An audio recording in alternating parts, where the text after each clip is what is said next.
በአሜሪካ ለምትገኙ ኢትዮጵያን በሙሉ ይህ መረጃ ይመለከታቸዋል። አዲሱ ዓመት ከመግባቱ ማለትም ከጃንዋሪ 2026 በፊት የአሜሪካ መንግስት ወይም የትራምፕ አስተዳደር በስደተኞች ላይ እጅግ አስደንጋጭ የሆኑ 5 አዳዲስ ህጎችን አጽድቋል። በአሳይለም፣ በግሪን ካርድ፣ በቲፒኤስ እንዲሁም በትምህርት ወይም በኤፍ1 ቪዛ የምትገኙ ኦልሞስት በሁሉም አይነት የቪዛ አማራጭ የምትገኙ ኢትዮጵያን በሙሉ እነዚህ 5 ህጎች ይመለከታቸዋል። ዋጋ የሚያስከፍሉ ስህተቶችን ከመስራት በፊት ሙሉ ቪዲዮን መከታተላችሁ እንዳትረሱ። አምስቱንም ህጎች ምንድናቸው የሚሉትን ዲቴል እየገባን የምነግራችሁ ይሆናል። President Trump predicts the 2026 midterm elections. Madeline Rivera joining us live from Washington with the details. Good morning, Madeline. Good morning. President Trump's message heading into next year is that they're facing the inflation they inherited under the Biden administration. ነገር ግን ከዛ በፊት እኔን ለማታውቁኝ ሰዎች ጆሲ ይባላለሁ። እንደዚህ አይነት ከስራ ጋር ከቪዛ ጋር እንዲሁም ከዩኤስ ኢሚግሬሽን ጋር የተገናኙ ቪዲዮዎች ነው ማዘጋጀው። ስለዚህ እንደዚህ አይነት ቪዲዮዎችን ማግኘት የምትፈልጉ ሰዎች ሁላችሁም ሰብስክራይብ አድርጋችሁ ቤተሰብ መሆናችሁን እንዳትረሱ። ቪዲዮም ከመጀመሩ በፊት ሁላችሁም ላይክ እያደረጋችሁ መጀመራችሁን እንዳትረሱ። ወደ ጉዳያችን እንግባ። የዚህን ዌብሳይቱን ሊንክ ዲስክሪፕሽን ቦክስ ውስጥ ወይም የኮሜንት መጀመሪያ ላይ ያስቀምጥላችኋለሁ። እንደተለመደው እኔ ካስረዳኋችሁ ወይም እኔ ካብራራሁላችሁ በተጨማሪ የተብራራ ኢንፎርሜሽን ማግኘት የምትፈልጉ ሰዎች ሊንኩን ተጠቅማችሁ ዌብሳይቱን ልክ በዚህ መልኩ ሲከፍትላችሁ ማድረግ የሚጠበቅባችሁ እዚህ ጋር እንደምትመለከቱት አርጀንት አፕዴት ይላል። ኒው ዩኤስ ኢሚግሬሽን ፖሊሲ ቼንጅ ፎር 2026 ይላል። እዚህ ጋር የምትመለከቱትን ኢሜጅ ወይም እዚህ ጋር ያለውን ታይትል አንድ ጊዜ ተነኩታላችሁ። ራሱ ሪዳይሬክት አድርጎ ወደ ውስጥ ፔጅ እንዲያስገባ ነው። ራሱ በምትመለከቱት መልኩ ሪዳይሬክት አድርጎ ወደ ውስጥ ፔጅ አስገብቶናል። እንደነገርኳችሁ አምስቱም ህጎች እዚህ ጋር ተዘርዝረው ተቀምጠዋል። ወይም ያጸደቋቸው ማሻሻያ ያደረጉባቸው አምስቱም ህጎች እዚህ ጋር ተዘርዝረው ተቀምጠዋል። አንድ በአንድ እየገባ እንመለከታለን። ማሻሻያ ከተደረገባቸው ወይም አዲስ ከጸደቁት ህጎች መካከል እዚህ ጋር የመጀመሪያው የምትመለከቱት ሜጀር ቼንጅ ቱ አሳይለም ወይም ሪፊጂ ስታተስ ነው። ወይም ለጥገኝነት ጥያቄዎች ማሻሻያዎች ተደርገዋል ማለት ነው። ማሻሻያ ከተደረጉት ነገሮች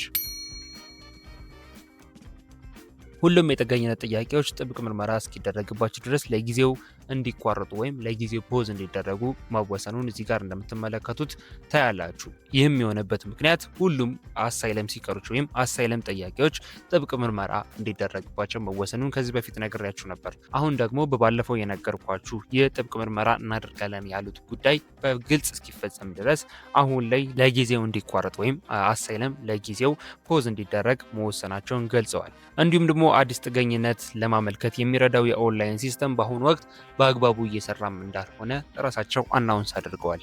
ይህም በቴክኒካል ችግር እንደሆነ እዚህ ጋር እንደምትመለከቱት በቴክኒካል ችግር እንደሆነ እና አዲስ ጥገኝነት ጥያቄዎች ወይም አዲስ አሳይለም ሲከሮች አዲስ አሳይለም የምታመለክቱ አፕላይ የምታደርጉ ሰዎች የኦንላይን ሲስተሙ እየሰራ ስላልሆነ ለጊዜው እሱንም ፊክስ ለማድረግ እየሰራን ነው ሲሉ ገልጸዋል። እንዲሁም ደግሞ ጥገኝነት ያላገኙ ወይም የጥገኝነት ጥያቄያቸው ተቀባይነት ያላገኘ ስደተኞች ወደ ኡጋንዳና ሩዋንዳ ሪፖርት ለማድረግ ከነዚህ ሁለት ሀገራቶች ጋር ስምምነት እንደጨረሱ እንዲሁም እዚህ ጋር እንደምትመለከቱት ወደ ሰርድ ካንትሪ ዲፖርቴሽን ይላል ማለት ነው። ስለዚህ አሳይለም ጠይቃችሁ የተከለከላችሁ ወይም ደግሞ አሳይለም ጥያቄያችሁ ሪኩዌስታችሁ ካንሰል የተደረገባችሁ ሰዎች እንደነገርኳችሁ ወደ ኡጋንዳና ሩዋንዳ ዲፖርት እንደምትደረጉና በዩጋንዳና ሩዋንዳ ሪፊውጂ ካምፖች እንደምትቀመጡ ገልጸዋል ማለት ነው። ስለዚህ የመጀመሪያው ለውጥ የተደረገበት ወይም አዲስ ማሻሻያ ያደረጉበት ዘርፍ እንደነገርኳችሁ ሜጀር ቼንጅ ቱ አሳይለም ወይም ሪፊውጂ ስታተስ ላይ ከፍተኛ ለውጥ አድርገዋል። ሁለተኛው ዘ ዳይቨርሲቲ ቪዛ የምንለው ነው ወይ ደግሞ ዲቪ የምንለው ነገር ነው።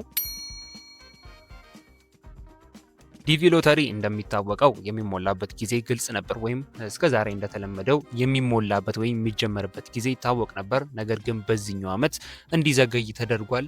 እንዲዘገይ የተደረገውም አዳዲስ ኢምፕሊሜንቴሽኖች ወይ ደግሞ አዳዲስ ነገሮች ኢምፕሊመንት ስለሚያደርጉ አፕግሬድ ስለሚያደርጉት እንደሆነ ነበር የገለጹት። ነገር ግን እስካሁን አዲስ የወጣ መረጃ የለም። እንዲሁም በባለፉት ቪዲዮዎችም እንዳዘጋጀውላችሁ የትራምፕ መንግስት ዲቪ የሚባለውን ፕሮግራም ወይም ዲቪ ሎተሪ ፕሮግራምን እንዳቋረጡ ገልጸው ነበር። ያቋረጡበትም ምክንያት በአንድ ዩኒቨርሲቲ ውስጥ ዲቪ ሎተሪ ፕሮግራም ወደ አሜሪካ መጥተው መኖር የጀመሩ ስደተኞች በአንድ የአሜሪካዊ ዜግነት ባለው ሰው ላይ ተኩሰው ገለዋል ወይም ወንጀል ፈጽመዋል በሚል ምክንያት ነበር የትራምፕ መንግስት ዲቪ ሎተሪ ፕሮግራም ከዚህ በኋላ እንደማይኖር የገለጹት። ከዚህ ጋርም ተያይዞ ዲቪ ሎተሪ ፕሮግራም ምንም አይነት አዲስ የወጣ መረጃ የለም ወይም ደግሞ ዲቪ ኦልሞስት ፖዝ መደረጉና መቋረጡን እየተነገረ ይገኛል። አዲስ የወጣ መግለጫ የለም። ነገር ግን ዲቪ ሎተሪ ፕሮግራም ለጊዜው ፖዝ መደረጉን ገልጸዋል።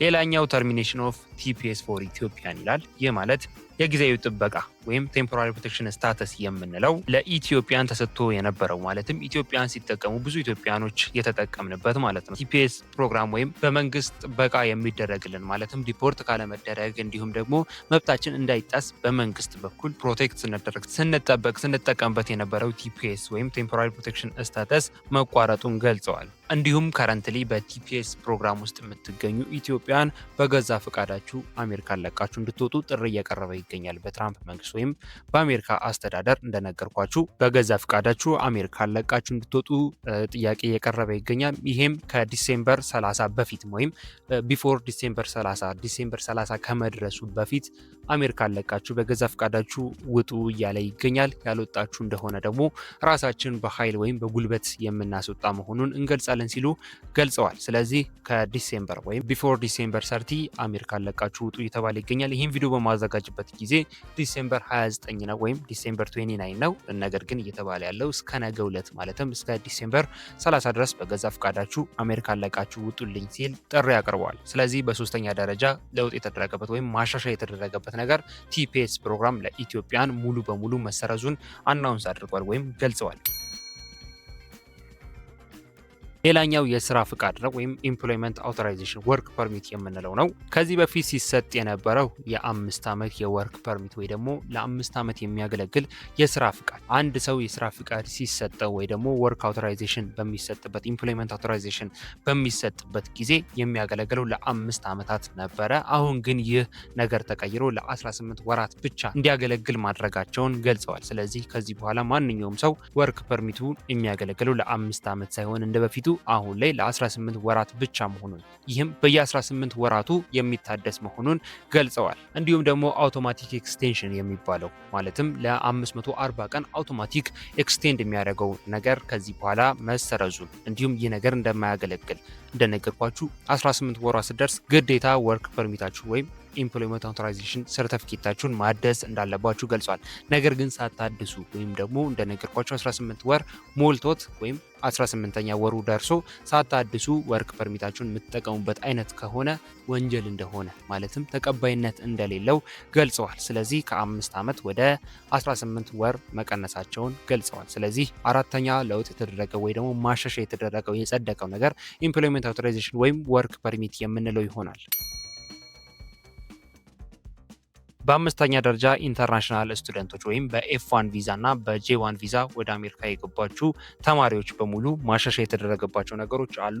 ይህም እዚህ ጋር እንደምትመለከቱት ወይም እዚህ ጋር መጀመሪያ ላይ እንደምትመለከቱት ማንኛውም ተማሪ ትምህርቱን ከጨረሰ በኋላ አሜሪካ ላይ መቆየት የሚችለው እስከዛሬ እንደሚታወቀው ለ60 ቀናት ያክል መቆየት ይችላል። ትምህርቱን ካጠናቀቀ በኋላ ለ2 ወር ወይም ለ60 ቀናት ያክል አሜሪካ ላይ መቆየት ይችል ነበር። ነገር ግን ይህ ነገር ተሰርዞ ወይም ተቀንሶ 60 ቀን የነበረው ወደ 30 ቀን እንዲቀነስ እና ማንኛውም ተማሪ ትምህርቱን ከጨረሰ በኋላ ለ30 ቀናት ብቻ ነው አሜሪካ ላይ መቆየት የሚችለው ሲሉ ገልጸዋል። እንዲሁም ደግሞ ከዚህ በፊት በነበረው አሰራር አንድ ተማሪ ወይም አንድ ዩኒቨርሲቲ ተማሪ ኢንተርናሽናል ስቱደንት የምንለው ማለት ነው ትምህርቱን እስኪያጠናቅቅ ድረስ የሚያቆየ ወይ ደግሞ ትምህርቱን እስኪጨርስ ድረስ መቆየት እንዲችል ነበረ የሚሰጠው የቪዛ አማራጭ ወይ ደግሞ የሚሰጣችሁ የቪዛ አማራጭ እንደሚታወቀው ትምህርታችሁን እስክታጠናቅቁ ድረስ 2ም 3ም ወይም 5 10 ዓመት ሊሆን ይችላል እስክታጠናቅቁ ድረስ በነፃነት እንድትቆዩ ወይ ደግሞ አሜሪካ ላይ መቆየት እንድትችሉ የሚያደርግ የቪዛ አማራጭ ነበር የሚሰጣችሁ። ነገር ግን ይህ ነገር ተሰርዞ ለምሳሌ ትምህርታችሁ የሚያልቀው ከ1 ዓመት ከ2 ወር በኋላ ነው የሚያልቀው ብለን ብናስብ የሚሰጣችሁን ቪዛ የሚሆነው ከዚህ በኋላ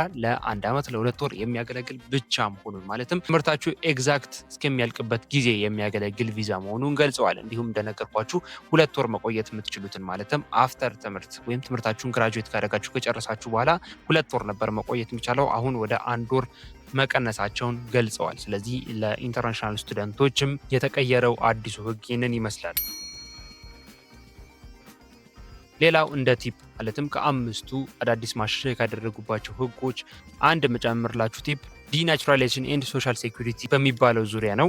ይህም ወደ አሜሪካ የሚገቡ ሰዎች 10 ዓመት ወደዚህ ያለውን የሶሻል ሚዲያ አክቲቪቲያቸውን ወይም ሂስትሪያቸውን ሪቪው እንደሚደረግ ማለትም ተፈትሸው እንደሚያልፉ ከ10 ዓመት ወዲህ ያላቸው የሶሻል ሚዲያ አክቲቪቲ ምን ይመስላል የሚለው ለምሳሌ ላይክ የሚያደርጉት ሼር የሚያደርጉት ኮሜንት የሚያደርጉት ነገሮች ሊሆን ይችላል ወይም የሚመለከቷቸው ነገሮች ምንድናቸው የሚሉትን ከ10 ዓመት ወደዚህ ያለውን ማለቴ ነው በመመልከት ነው እንድትገቡም ሆነ እንድትወጡ ወይም ደግሞ ዶክመንት እንዲሰጣችሁም እንዳይሰጣችሁም የሚያደርገው። ስለዚህ ሌላኛው የተወሰነው ነገር ወይም ሶሻል ሴኩሪቲ ላይ ማሻሻያ የተደረገው ነገር ይህን ይመስላል። እንዲሁም ደግሞ እዚህ ጋር እንደምትመለከቱት ዲናቹራላይዜሽን የሚባለው ዜግነትን መንጠቅ ነው። ይህ ማለት የአሜሪካ ዜግነት ላላችሁ ሰዎች ወይም የአሜሪካ ዜግነት ላለው ሰው ህግ ጥሰት ወይም ደግሞ በሌላ ምክንያት አጭበርብሮ ከተገኘ ወይም ደግሞ ወንጀል ፈጽሞ ከተገኘ ዜግነቱን ወይም የአሜሪካን ዜግነት መልሰው የመንጠቅ ስልጣን ለዩኤስሲአይኤስ ሰጥተዋል። ስለዚህ ማንኛውም የአሜሪካ ዜግነት ስላገኘ ብቻ እንደፈለገ መሆን ይችላል የሚለው አሰራር መቅረቱን ገልጸዋል። ስለዚህ ምንም አይነት ማጭበርበር ውስጥም ሆነ ምንም አይነት ወንጀል ውስጥ ከተሳተፋችሁ